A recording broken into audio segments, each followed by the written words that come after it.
Buenas tardes a todos, muchas gracias por venir. Efectivamente vamos a hablar no solamente de las ideas de la ciencia, sino también de la ciencia de las ideas, que es algo muy nuevo, que la ciencia empiece a entender de qué se tratan las ideas. Pero es imposible hacer una charla de ciencia sin hacer experimentos, y vamos a hacer algunos experimentos para ver de qué tipo de ciencia hablamos. Y un experimento es muy sencillo. Les tengo que pedir que entrelacen los dedos así, todos. Señor, ¿juntar los dedos? Ustedes dos del sonido, por favor. Muchas gracias. Y ahora les pido que levanten los dos dedos índices así, más o menos a la altura de la cara. ¿Sí? Y miren los dedos índices, mírenselos lo más relajados que puedan. Y el poder de la ciencia, yo les voy a mostrar, es tremendo, porque a medida que se los miran, escuchándome a mí, van a darse cuenta de los dedos índices sin que ustedes hagan nada, se van a empezar a acercar. Y se acercan, y se acercan, y se acercan, hasta que se tocan. Sí, algunos de ustedes están así, a mí no me va a joder, no me va a joder, no me va a joder. Bueno, salvo para esos, el experimento funciona perfectamente. Solo porque yo les planteé una idea en la cabeza. Solo porque yo dije, los dedos se van a acercar, se acercan. Es muy loco eso. Esto que acabamos de hacer, estos dos experimentos, el de juntar los dedos y el de sonreír, tiene mucho que ver con cierto tipo de ciencia, que tiene que ver con eso, ¿verdad? Ustedes tienen que decir sí, por supuesto. Bueno, eso es el oráculo de Delfos. Es conócete a ti mismo. Y de eso se trata la ciencia. De conocernos a nosotros, de conocer al mundo, de hacer experimentos, de sacudir a la naturaleza a preguntazos. Sin embargo, cuando cualquiera de nosotros piensa en ciencia, no piensa en eso. Piensa en ciencia profesional. Lo que hacemos los que estamos en un laboratorio, ¿sí? Incluso se imaginan a alguien arquetípicamente científico con guardapolvo, moscas en la cabeza, porque como todo el mundo sabe, los científicos no se bañan, ¿sí? Anteojos gruesos y así sucesivamente. Pero no, la ciencia también ocurre cuando haces estas cosas, cuando te permitís hacer preguntas. Y la definición de ciencia que yo quiero proponerles es esta. La ciencia es eso que te pasa mientras estás ocupado haciendo otros planes. No es la ciencia profesional, no es la ciencia que hacen los científicos que viven de eso, los científicos de Hollywood, el típico científico loco, que interesantemente en las últimas películas al final se queda con la chica, pura ficción. ¿Sí? Pero más allá de eso, esto también es pensar científicamente. Por supuesto que esta frase, y muchos de ustedes ya se habrán dado cuenta, no es mía, sino que es un robo a este gran científico. ¿Sí? En su último disco, Lennon dijo eso: la vida es eso que nos pasa mientras estamos ocupados haciendo otros planes. Y la ciencia también. Y la dejamos pasar. Y lo que yo quiero proponer, y me parece lo que propone este festival, es que no la dejemos pasar, que la disfrutemos, que tratemos de pensar científicamente el mundo, porque además nos va a ir mucho mejor. Pensamos todos un poco así, que alguno se ocupe de inventar las cosas. Yo como mucho las puedo usar. Eso no está muy bien. Por supuesto, no vamos a poder especializarnos en las cuestiones de las disciplinas científicas, menos aún en las tecnológicas. Pero podemos no tener idea de qué está pasando. Las grandes preguntas de la ciencia o las grandes preguntas de la tecnología, no podemos. Está muy mal que sea así. De hecho, estos festivales, las cosas que están ocurriendo en comunicación pública de la ciencia, sirven para eso, para que esa brecha no sea tan grande. Pero es grande, y en particular hay cosas que tenemos que hacer los científicos para acortar esa brecha.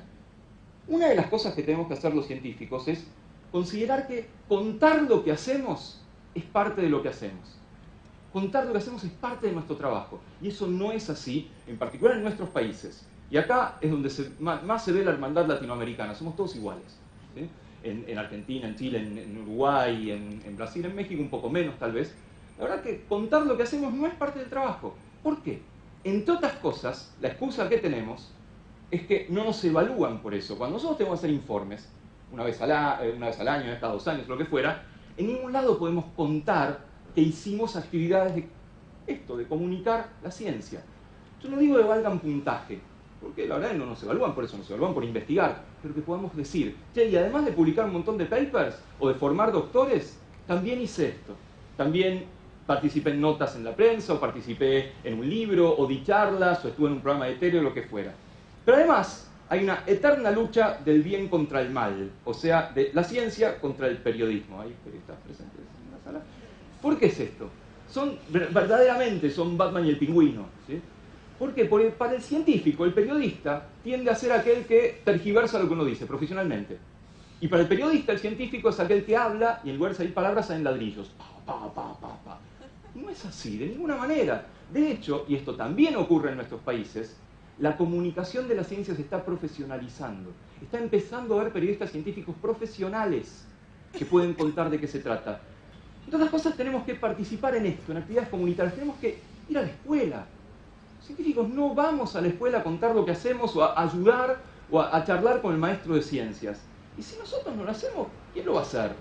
Si nosotros somos quienes sabemos de ciencia, quienes sabemos diseñar un experimento, pensar racionalmente un resultado, si queremos que eso esté en la escuela, y tenemos que ir, no todos los días.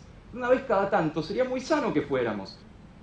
¿Por qué es tan difícil compartir la ciencia? ¿Por qué es difícil, y no es difícil compartir el arte, la literatura, la economía en algunos aspectos? No la ciencia, y cuando digo ciencias naturales, sí es difícil. Y quiero compartir 2 o 3 hipótesis de por qué la ciencia es particularmente difícil. Primera hipótesis. Compartir y comunicar la ciencia es difícil porque cambia todo el tiempo. Y esto no ocurre con otras áreas de la cultura. Si uno se pone a pensar en el arte, las humanidades, cambian, obviamente, cada tanto hay una revolución, pero no cambian permanentemente. Las ciencias naturales sí, y eso hace difícil que uno cuente lo que hace. Otra hipótesis es que la ciencia es difícil de comunicar porque es difícil. Porque es para pocos, porque es para genios y qué sé yo. No, o sea, sí, es difícil como cualquier otra disciplina y hay que dedicarse muchísimo. Pero no quiere decir que sea para genios. Lo que pasa es que a los científicos nos encanta que sea un poquito más difícil. ¿Sí? Si no nos entienden, somos Gardel. ¿Sí? Somos lo más. De esto de que lo entienden pocas personas, hay otra anécdota histórica. Resulta que hay un astrónomo muy famoso llamado Arthur Sherrington, que el tipo demostró la teoría de la relatividad experimentalmente, midió cómo se, lo estoy diciendo mal porque no soy físico, cómo se curvaba la luz del sol durante un eclipse. Y una vez le hicieron un reportaje a Sherrington y le dijeron: "Che, Sherrington, ¿es verdad que la teoría de la relatividad la entienden solamente 3 personas?" Y la respuesta de Sherrington fue: "¿Quién es el tercero?" Nos encanta eso de tener la cofradía y que nos entienda, y no está bien. Tenemos cualquier cantidad de ejemplos que sí tienen que ver con la vida cotidiana, y en casi todas las disciplinas están estos ejemplos. 2 o 3 ejemplos muy rápidamente. Primer ejemplo, este señor. ¿Qué está haciendo?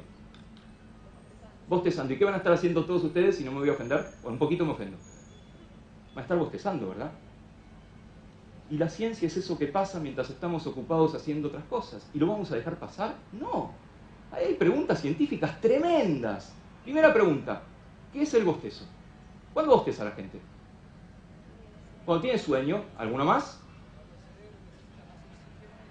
Esa es una hipótesis, que el cerebro necesita más oxígeno. Lamentablemente no me cumplieron con cerrar herméticamente el lugar, porque ahora se iba a sacarles el oxígeno para demostrar la hipótesis, pero está hecho ese experimento y no funciona. Yo te puedo bajar el nivel de oxígeno y no vas a bostezar más. Pero la hipótesis es muy buena y está de hecho probado. Es una cámara que sacas oxígeno y no funciona. ¿Por qué es contagioso? ¿Por qué es contagioso? ¿Qué les parece? ¿Hay hipótesis? ¿Por qué? Pero la risa no es automáticamente contagiosa. Vos ves a alguien riéndose y tal vez socialmente quieras sonreír, si te resulta divertido tal vez sí, pero el bostezo es automáticamente, es inconscientemente contagioso. Y otras cosas no, rascarse, yo me rasco, ¿sí? No se van a poner a rascar, ¿sí? El bostezo sí. Bueno, ¿saben que hay una sociedad internacional para los estudios del bostezo? ¿Sí? Se juntan cada tantos años, en el año pasado fue el último congreso, fue en París, no son ningunos giles, un plomo por supuesto, se la pasaron bostezando. Pero llegaron a la conclusión los tipos de las 2 preguntas: ¿de qué es el bostezo y de por qué es contagioso? Y es muy fácil y se las voy a contar. La conclusión a esas 2 preguntas son 2 palabras: ni idea. Tomá. ¿Cómo? ¿Los científicos no saben por qué bostezamos? ¿No saben por qué es contagioso el bostezo? No. Y eso es maravilloso, porque quiere decir que todos nosotros podemos hacernos los científicos y hacer experimentos. ¿Se contagian igual hombres que mujeres, chicos que grandes? ¿Se contagia un perro de nosotros y nosotros un perro? ¿Nos contagiamos igual de día que de noche? Y eso es hacer experimentos, es observar científicamente el mundo. ¿Sí? Se cuenta que Edison tenía grandes ideas cuando soñaba, pero cuando hacía microsueños. Y en una de sus biografías se cuenta que el tipo se sentaba, daba en un sillón, así, a echarse unas siestecitas de pocos minutos, con algo en la mano. Y ahí abajo, algo de metal, que hiciera ruido. Entonces, cuando se dormía del todo, se abría la mano, caía algo sobre algo de metal, hacía ruido, se despertaba con una idea genial. Venga, ¿ustedes le creen? Yo tampoco, ¿sí? ¿Pero por qué? Porque el tipo estaba todo el tiempo pensando en eso, pensando en aplicaciones, en novedades, en su caso para ganar dinero. Claramente el objetivo era no solo la tecnología, sino un objetivo de lucro. Pero a estos tipos que le vienen esas ideas, pues trabajaron años en eso. La inspiración en ese sentido no existe. La inspiración es la organización de todo lo que vinimos trabajando durante todo ese tiempo. Y eso hay un montón de observaciones, no quiero decir experimentos, pero sí observaciones que funcionan de esa manera, ¿sí? Esos conceptos tienen que ver con la fijación funcional. ¿Qué quiere decir esto? Que nuestro cerebro, cuando le presentás un problema, como todos somos sapiens y tenemos todos el mismo cerebro, en general lo pensamos todos de la misma manera. Este ejemplo que yo les doy es un ejemplo muy viejo, un ejemplo de 1940 y algo, un tipo que se llama Carl Duncker, por el cual vos tenés que juntar, ahí, no sé si lo ven todos, hay 9 puntos, y tenés que juntarlo con 4 líneas sin levantar el lápiz del papel. No les digo que lo hagan ahora, es muy difícil, porque uno se la va a pasar, oh, no puedo, vas a romper cualquier cantidad de papeles. ¿Por qué? Porque nuestro cerebro va a pensar eso de esa manera, y sobre todo nuestro cerebro va a escuchar el enunciado del problema de una manera particular. Entonces, ¿qué hay que hacer? Tratar de, en lugar de enfocarnos hacia el mismo tipo de solución, enfocarnos hacia otro tipo de soluciones. Y es difícil hacer eso, ¿sí? No solo es difícil, sino que hay un montón de engañadores acá. Cada vez que ustedes vean a alguien que anuncia un método para pensar creativamente, no le crean. O que ofertan gimnasia mental, que ahora está muy de moda, mental gym, ¿sí? Entonces tenés que hacer un montón de sudokus, un montón de crucigramas. Sí, ok, te vas a recibir de sudocólogo o de crucigramólogo, pero no quiere decir que vayas a ser más creativo ni nada de eso. Lo único que está demostrado que mantiene la actividad cerebral más allá de la edad no tiene nada que ver con el mental gym, sino con el gym de verdad. La actividad física moderada es lo único que está demostrado. ¿Sí? Hay un par de trabajos muy sólidos que dicen que las neuronas se bancan mejor con la actividad física que con esto de actividad mental. Pero esto de pensamiento divergente, ¿cómo se puede probar? Bueno, es que yo les pongo eso, pongo un circulito. Y en ese circulito les digo, dibujen lo que quieran, lo que se les cante. ¿Qué vamos a dibujar casi todos nosotros? Y una sonrisa, seguramente el smile, los puntitos y la sonrisa, otra figura geométrica. Pero cada tanto puede aparecer alguno que dibuja algo que no tiene nada que ver. Por ejemplo, eso es una ventanilla de un avión y un señor descansando. Bueno, eso es el pensamiento divergente, poder pensar de manera diferente, y también tiene que ver con el primer experimento que hicimos de las 2 sonrisas. Pero también está este concepto, que lo pongo en inglés, porque la verdad que no tenemos una definición en castellano muy buena. Ese concepto, no, todo bien con esto de trabajar mucho, de la transpiración y de fuera, pero cada tanto tenés un insight. Tenés algo que te permite una idea nueva, revolucionaria. Y todas esas son palabras en castellano que tratan de definir insight, pero la verdad que no lo hacen bien, por eso lo pongo en inglés. Un ejemplo maravilloso, el aeroplano, ¿sí? Que de nuevo lo inventaron los hermanos Wright de la nada. ¿Alguien sabe qué hacían los hermanos Wright antes de andar inventando aviones? Eran bicicleteros. Inventaban y arreglaban bicicletas. De ahí a agregarle alas a una bicicleta es solo un paso. Pero se pasaron décadas inventando bicicletas desde que eran chiquitos. Y el primer avión fue una bicicleta con alas. No fue algo que vino de la nada. Y sigamos con algunos ejemplos, ¿sí? Ejemplo típico que aparece en todos los libros de tecnología, etc. El invento del velcro. ¿Vieron eso que sirve para cerrar telas, que se agarra muy bien? Que se dice que George de Mestral, su inventor, lo descubrió cuando fue a pasear con su perro por un bosque, y el perro salió del bosque lleno de abrojos, lleno de plantitas que se lo habían agarrado. Dijo, ¿por qué? Y mientras le sacaba las plantitas, dijo, ¿por qué pasó esto? Entonces las estudió al microscopio, vio que tenían unos anzuelos, unas pincitas, y dijo, esto es maravilloso. No, de Mestral trabajaba en eso, trabajaba en abrasivos, en cosas que tienen cierta fricción entre sí. Por eso es que el tipo, cuando sacó los abrojos del perro, pudo inventar el velcro. No fue un invento de la nada. Y vamos terminando, que en un par de temas nomás, ¿sí? Uno tiene que ver con esto de la ciencia de las ideas, tiene un corolario que es la ciencia de las decisiones. Y también es bastante nuevo, que la neurociencia, el estudio de las funciones nerviosas, intenta entender por qué decidimos esto o lo otro. Uno piensa porque es absolutamente racional. Voy a comprar eso porque es más barato. Y hay un montón de demostraciones de que esto no es así, ¿sí? Estos no son, algunas de las cosas que conté hasta ahora son cosas de mi laboratorio, esto lo voy a contar, no es de mi laboratorio, hay muchas cosas de Dan Ariely y otra gente realmente muy buena en estos temas. Y esto tiene un corolario, que es el último experimento, que es el siguiente. Se llama el experimento de Tom y Jerry. Estos 2 señores se llaman Tom y Jerry, justamente, y están generados digitalmente, y se le pregunta a la gente, ¿quién elegís? ¿A este o al otro? Y están generados de manera que más o menos la mitad de la gente elige a Tom, y más o menos la mitad de la gente elige a Jerry. Hasta ahí todo bien. Ahora agregás una tercera cara, que es parecida a Tom, o parecida a Jerry, pero un poquito deformada. Cuando vos agregás a Jerry más o menos deformado, ¿lo ven acá? Todo el mundo elige a Jerry real. Cuando vos agregás a Tom más o menos deformado, todo el mundo elige a Tom real. Modificaste las elecciones de la gente, esto tiene una consecuencia. ¿Cómo hace que uno quiere irse a una discoteca a ver qué consigue, básicamente? La forma de asegurarte que te va a ir bien es ir con un amigo que sea parecido a vos, pero un poquito más feo. Lo cagás al amigo, pero eso no importa. Todo el mundo, en la comparación, te va a elegir a vos. Estás modificando las decisiones de esos cerebros. Lo otro que falla, y me salteé las anteriores, lo otro que falla es que a nuestro cerebro le encanta encontrar causalidades aún donde no las hay. El cerebro es un especialista en decir esto causa tal otra cosa, cuando no hay evidencia para eso. Eso es una falla que tenemos de fábrica. Por ejemplo, nos encontramos con una persona que no veíamos hace varios meses. Nos encontramos 3 veces en el mismo día. Eso me está diciendo algo.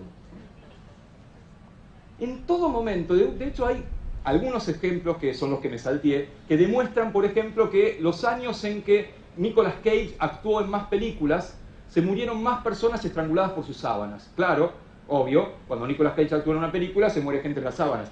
Es ridículo, pero tu cerebro funciona así. Busca causalidad aún donde no la hay. Por eso funcionan los horóscopos, por eso funciona el I Ching. Porque nos encanta buscar causalidades, cuando la mayoría de las cosas que consideramos causales son casuales, ocurrieron porque ocurrieron. A nuestro cerebro no le gusta que ocurran porque ocurran. La ciencia es maravillosa para entender el mundo, es lo más poderoso que hemos inventado para entender el mundo. Y no es solamente privativa de los científicos profesionales, que hacemos nuestro trabajo, hacen su trabajo, pero también podemos nosotros pensar científicamente el mundo, y va a ser mucho más maravilloso ese mundo si lo logramos. En particular, si utilizamos mucho más nuestro cerebro para entenderlo, que como dijo una gran poeta, ¿sí?, es más amplio que el cielo y más grande que el mar. Muchas gracias.